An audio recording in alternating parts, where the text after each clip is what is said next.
తాకట్టులో ఉన్న బంగారాన్ని విడిపించి ఆ రోజున్న మార్కెట్ ధర కట్టి మిగిలిన డబ్బును మీకు అందిస్తుంది ఎస్వీఎస్ గోల్డ్. చెప్పండి, స్కిప్ చేద్దామన్నా స్కిప్ చేసేద్దాం.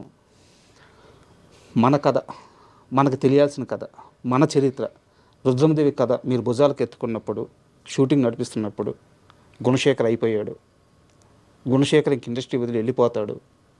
గుణశేఖర్కి పిచ్చి బట్టి ఈ సినిమాని ఎత్తుకెక్కున్నాడు. ఇవన్నీ ఇండస్ట్రీలో నడిచినాయి, మీరు విన్నారు, మీ దాకా వచ్చినాయి. వాటన్నిటిని దాటుకొని ముందుకెళ్ళే మొండి ధైర్యం ఎందుకు వచ్చింది? కదే రుద్రమదేవ్ అనే చరిత్ర ఎంత ఇన్స్పైరింగ్ ఉంది. మరి ఈ రోజున ఆ సినిమా నేను నిర్మాతను కాబట్టి టేబుల్ ప్రాఫిట్ మిగలలేదు, కానీ ఇంకో నిర్మాత అయితే టేబుల్ ప్రాఫిట్ మిగిలేది. మరి ఆ రోజున నాకు బినామీలు కూడా ఎవరు లేరు, నేను ఒక్కడే సోల్ ప్రొడ్యూసర్లు. సో అలాంటిది రిలీజ్ టైంకి no loss no profit, break ఈవెన్లో రిలీజ్ అయింది. సో అది దాన్ని మించిన సక్సెస్ ఏముంది? ఆ సక్సెస్ని ఏం తెచ్చిపెట్టింది? రుద్రమదేవి కథ, అనుష్క, మా అందరి శ్రమ. సో ఇది నమ్మాను నేను. ఇది ముందు నుంచి చూశాను కాబట్టే నేను అనుకున్న రిజల్ట్ సాధించాను. నాకు మీరు అన్నట్టు కరెక్టే, చాలామంది చాలా రకాలుగా కమెంట్లు చేస్తారు. ఆ కమెంట్లు చేసేవాళ్ళని కూడా మనమేం తిట్టుకోని అవసరం లేదు. అవతల వాళ్ళ స్థానంలో ఉంటే నేను కూడా తిట్టుకునేవాడినేమో వాళ్ళని, పిచ్చా ఏంటి ఈ సినిమా అని చెప్పి. బట్ అది చేసేవాడికి తెలుస్తుంది. అంటే నేను కరెక్టో కాదో తెలీదు, మధ్యలో మీ అంటే ఆ నమ్మకం లేక కొంత మీ టీంలో నుంచి కూడా కొంతమంది బయటకు వెళ్ళిపోయారు. ఆ లాంగ్ టర్మ్లో అయితే జనరల్గా జరుగుతుంటాయి సార్. అది మనం దాన్ని ప్రత్యేకంగా టీంలోంచి వెళ్ళిపోయారు అనే మాట వాడవసరం లేదు, ఎందుకంటే డ్యూరేషన్ ఎక్కువ కదా. అవును ప్రాజెక్ట్ డ్యూరేషన్ కదా. మీకు ఏ హిస్టారికల్ ఇలాంటివి తీసుకున్నా స్టార్టింగ్ ఉన్న టీము ఎండకు ఉండరు, ఎందుకంటే వాళ్ళకి వేరే కమిట్మెంట్స్ ఉంటాయి, వేరే సినిమాలు. మనం కూడా ఇది అనుకున్న ప్లాన్లో అయిపోతే ఉంటారు పాపం. అంత కథ చెప్పడం కష్టం కదా. సో అందుకని ఒక 1 year అని మొదలెడతాం, అది 2-3 years పెట్టేసరికి సహజంగానే వెళ్ళిపోతారు కదా. ఆ మొత్తం ప్రాసెస్లో మిమ్మల్ని డబ్బులు పక్కన పెట్టేసి, తన డేట్స్ కానీ ఇవన్నీ కూడా పక్కన పెట్టేసి, నీ వెనక నేను ఉంటాను గుణ అని చెప్పిన వ్యక్తి అల్లు అర్జున్. అవును, ఆయన సినిమాకి రెమ్యునరేషన్ కూడా ఏదో తీసుకోలేదని విన్నాను, నిజమేనా సార్? అంటే రెమ్యునరేషన్లు ఇవన్నీ సెకండరీ ఆయనకి. ఆయన ఆ టైంకి రేసుగుర్రం సక్సెస్లో ఉన్నాడు. ఆయన వచ్చి నేను చేస్తానన్నది చాలా గొప్ప విషయం సార్. అది ఎన్ని కోట్లతో కొలగలం, అది వెలకట్టలేదు. నిజమే సార్, డబ్బులతో మాట్లాడకూడదు. సో అలాగా అది కేవలం నా మీద రెస్పెక్టే కాదు, చరిత్ర మీద రెస్పెక్ట్ అతనికి. అతను ఒకడు చాలా గొప్పగా మన సంస్కృతిని కానీ మన సాంప్రదాయాలను కూడా చాలా గౌరవిస్తాడు. దానికి ఎగ్జాంపులే అతని పేరెంటింగ్ చాలా గొప్పగా ఉంటుంది. నేను శాకుంతలం టైంలో షేర్ చేసుకున్నాను. అల్లు అర్హపాపని పెంచిన విధానం, ఆ పాపకి ఒక్క ఇంగ్లీష్ పదం రాదండి, అంత స్వచ్ఛమైన తెలుగులో మాట్లాడుతుంది. స్వచ్ఛమైన తెలుగులో ఈ రోజుల్లో ఎక్కడైనా విన్నారా? కష్టం సార్. అది బన్నీను స్నేహ గారి పెంపకం అలా ఉంటుంది. ఆ పాప వెరీ వెల్ డిసిప్లిన్డ్. పద్యాలు ఏం చెప్తుంటారు సార్ స్టేజ్ మీద కానీ. సో అలాగా చరిత్ర మీద కూడా ఉన్న రెస్పెక్ట్ తోటి వచ్చి గౌనగన్న రెడీ చేశాడు. సూపర్. అండ్ ఇంటర్వ్యూకి వస్తున్నానంటే మీ ఏడీలో ఒక ఏడీతో మాట్లాడా, మీరు పేరు అడగద్దు, వాళ్ళకి షెంటింగ్ పడిపోద్ది నాకు తెలుసు. ఏం సార్ అసలు నిద్రపోవట్లేదు అంటే మీరు? నిద్రపోవడం అనేది చాలా తక్కువ అంటే నిద్రపోవడం. అవును, మామూలుగా అయితేనే చాలా తక్కువ. ఎందువల్ల సార్? మీకు డైరెక్టర్ అనే చైర్లో వచ్చి కూర్చోండి, మీకే తెలుస్తుంది. నేనే కాదు, ఏ డైరెక్టర్ ప్రశాంతంగా నిద్రపోతాడో చెప్పండి. నాకు తెలిసి డైరెక్షన్ అనే వృత్తిలో ఉన్నవాడు ఎవరికి కూడా ప్రశాంతమైన నిద్ర అయితే ఉండదు, అది నేను చెప్పగలను 90%. అది అందువల్ల ఇది నా ఒక్కడే ఇదే కాదు, డైరెక్షన్ అనేది అంత బాధ్యతతో కూడుకున్న వ్యవహారం. ఎంతమందిని సమాధానపరచాలి, ఎంతమందిని ఎన్ని లాజిక్స్ని మనం అడ్రస్ చేయాలి, అదొక పెద్ద యజ్ఞం అండి మీకు.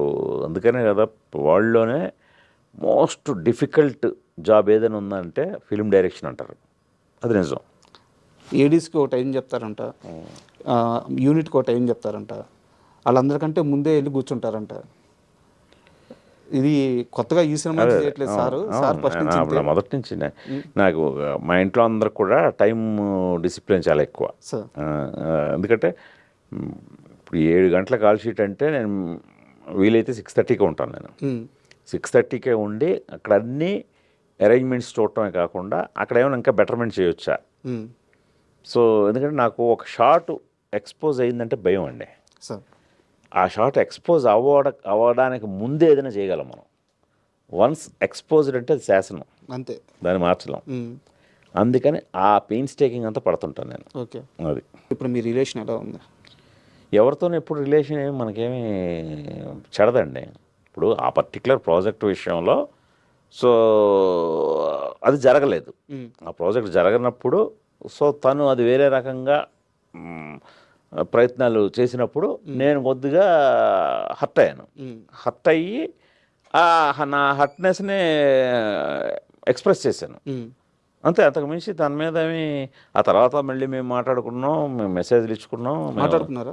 అది మాకు ఇవన్నీ అంటే పర్సనల్గా వాళ్ళ మీద మనకేముంటుంది, చిన్న ప్రొఫెషనల్గా ఒక చిన్న ఇది అది అక్కడతో అయిపోయింది.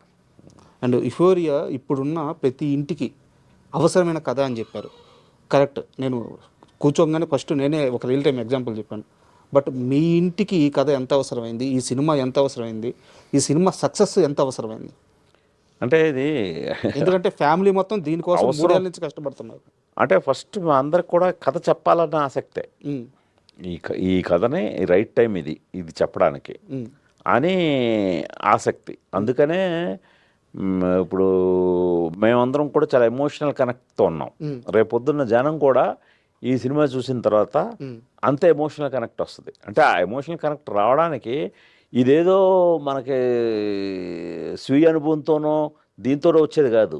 ఈ రోజున సొసైటీలో మన ఎదురింట్లోనో పక్కింట్లోనో ఇలాంటివి జరుగుతున్నాయి కదా, మన ఇంట్లో కూడా జరిగే అవకాశం ఉంది కదా, మనం ఎంత జాగ్రత్తగా ఎంత అలర్ట్గా ఉండాలి అనే ఒక అవేర్నెస్, ఒక కాన్షియస్నెస్ క్రియేట్ చేస్తుంది. సో అందుకని ఈ కథను చెప్పాలన్న ఒక కుతూహలంతో మేము ఎప్పుడెప్పుడు చెప్తామా అనేది మేము నమ్మాం. మేము గట్టిగా నమ్మి మేము సాటిస్ఫైడ్ అన్ని రకాలుగా. సో అందుకని రేపొద్దున్న అదే రిజల్ట్ని ఆడియన్స్ నుంచి రప్పించుకుంటాం అనే నమ్మకం ఉంది. నేను విన్నది అంటే చాలా దగ్గర నుంచి విన్నాను. నెక్స్ట్ హిరణ్యకశ్యప తీయడానికి చాలా ట్రయల్స్ చేస్తున్నారు, చాలా సీరియస్గా ఉన్నారు. మేబీ నెక్స్ట్ ప్రాజెక్ట్ అదే ఉండబోవచ్చు గుణశేఖర్ గారిది అని తెలుస్తుంది. నిజమా అబద్ధం? ఇంకా నేనైతే ఇంకేమనుకోలేదండి. ఆ కథ మీద సీరియస్గా ఉన్నారు. అది అయిపోయింది, ఆల్రెడీ కథ అయిపోయింది. ఇప్పుడు దాని మీద కొత్తగా ఏమీ చేయాల్సిన అవసరం లేదు. నేను 8 ఏళ్ళు దాని మీద వర్క్ చేశాను. నా లైఫ్లో 8 years ప్రైమ్ టైం దాంతో స్పెండ్ చేశాను. సో అందుకని ప్రస్తుతానికైతే యూఫోరియా తప్ప నా దృష్టిలో వేరే ఏది లేదు. ఈరోజు ఈ సినిమాని జనాల దగ్గరికి సక్సెస్ఫుల్గా చేర్చడమే నా మిషన్, అంతే. ఇంక వేరే ఆలోచన కూడా లేదు ప్రస్తుతానికి. అండ్ February 6th సో ఫైనల్గా అంటే గుణశేఖర్ నుంచి ఒక సినిమా వస్తుంది అంటే ఆ సినిమాలో ఖచ్చితంగా ఏదో ఒక సమాజానికి ఉపయోగపడేది ఉంటుందని మాకు తెలుసు. ఈ జనరేషన్కి యుఫోరియా గురించి ఫైనల్గా ఏం చెప్తారు? ఎందుకు చూడాలి, ఏం నేర్చుకోవాలి? ఎందుకు అంటే ఏం నేర్చుకోవడానికి నేనేదో ఉపదేశాలు అయితే ఇవ్వట్లేదండి, స్ట్రిక్ట్గా ఇవ్వట్లేదు. మీరు అదైతే భరోసా ఇస్తున్నాను. నేను మీకు మెసేజ్లు ఇచ్చేసి ప్రీచింగ్లు ఇచ్చేసి అయితే భయపెట్టను. సరదాగా మన కుర్రాళ్ళ మధ్యలో సరదాగా జరుగుతున్న కథని ఆ సరదాగా జరుగుతున్న వాటిలోనే అమ్మ ఇంత జరుగుతుందా, ఇంతలాగా మనం విచక్షణ కోల్పోతే మన జీవితాలు ఇలాగా ఎంత నాశనం అయిపోతాయా, ఇంత కాన్సిక్వెన్సెస్ ఫేస్ చేయాల్సి ఉంటుందా అని ఇటు కుర్రాళ్ళు కానీ ఇటు ఫ్యామిలీస్ కానీ ఇద్దరు సమాన బాధ్యతతోటి ఈ సినిమా చూశాక ఒక్కసారి వాళ్ళకి ఒక చిన్న అలారం లాగా మనం అలర్ట్ చేస్తుంది, ఆ కాన్షియస్నెస్ క్రియేట్ చేస్తుంది. అందుకని ఖచ్చితంగా ఇప్పుడు ఈ జనవరిలో చాలా చక్కగా నవ్వుతూ ఎంటర్టైన్మెంట్ సినిమాలు చూసాం.